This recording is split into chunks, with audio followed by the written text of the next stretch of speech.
Mr. Nimbus was a cat of singular, though not entirely surprising, ambition.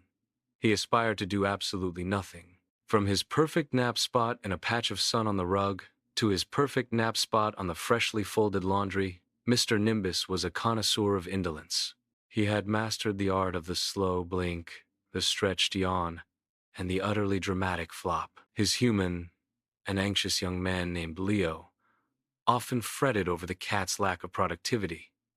"Nimbus, the birds are right there," Leo would say, gesturing to the sparrows hopping in the bird bath. "Don't you want to chase them?" Nimbus would lift a single heavy eyelid, gaze at the blur of activity, and then resume his feline stasis. "Chasing things is a waste of energy," his thoughts purred. "An unnecessary exertion." Leo's friends would visit and marvel at the cat's dedication to inaction. "He just lies there all day," one would say. "Doesn't he get bored?"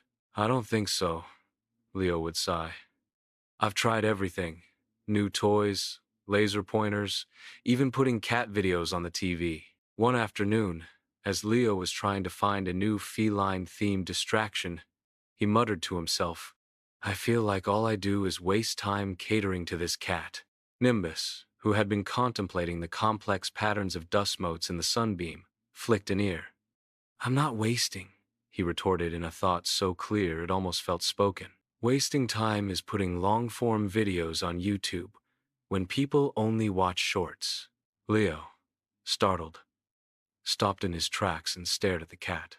The observation was so specific and strangely profound for a creature whose greatest challenge was deciding which paw to lick next. For a moment, Leo just stood there, holding a feathered toy limp in his hand, and he realized something important. He had spent so much time trying to make his cat productive that he hadn't noticed his cat was already happy. The revelation changed things. Leo stopped trying to force Nimbus into a mold of what he thought a good cat should be.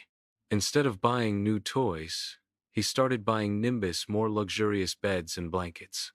He installed a better cushioned perch in front of the window for superior birdwatching. He learned to appreciate the slow, peaceful rhythm of his cat's life. One evening, Leo was feeling particularly stressed.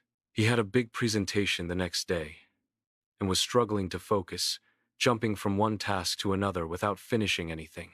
He threw his hands up in frustration and collapsed on the sofa. Within seconds, a soft, purring weight settled on his chest. Nimbus kneaded his paws gently, then curled up and began to purr a deep, rhythmic hum. As Leo stroked his cat's silky fur, the frantic energy of the day began to melt away. The purring was a steady, calming metronome. He wasn't doing anything, just existing with his cat, and it felt like the most important thing in the world. For the first time, he understood. Nimbus wasn't wasting time. He was an expert at mindfulness, at living in the moment. The next morning, Leo woke up refreshed. He gave Nimbus an extra-long chin scratch before heading to his presentation. Feeling centered and calm, he nailed the presentation. That night, Leo came home and found Nimbus in his usual sunbeam. Instead of feeling a rush of anxiety, he smiled. He knew what he had to do. He plopped down on the floor beside the cat, and together, they simply watched the dust motes dance. Leo finally understood that sometimes the best way to spend your time is not to spend it at all, but to savor it, moment by slow, peaceful moment. And Nimbus, with a soft purr and a slow, approving blink, felt his work was finally done.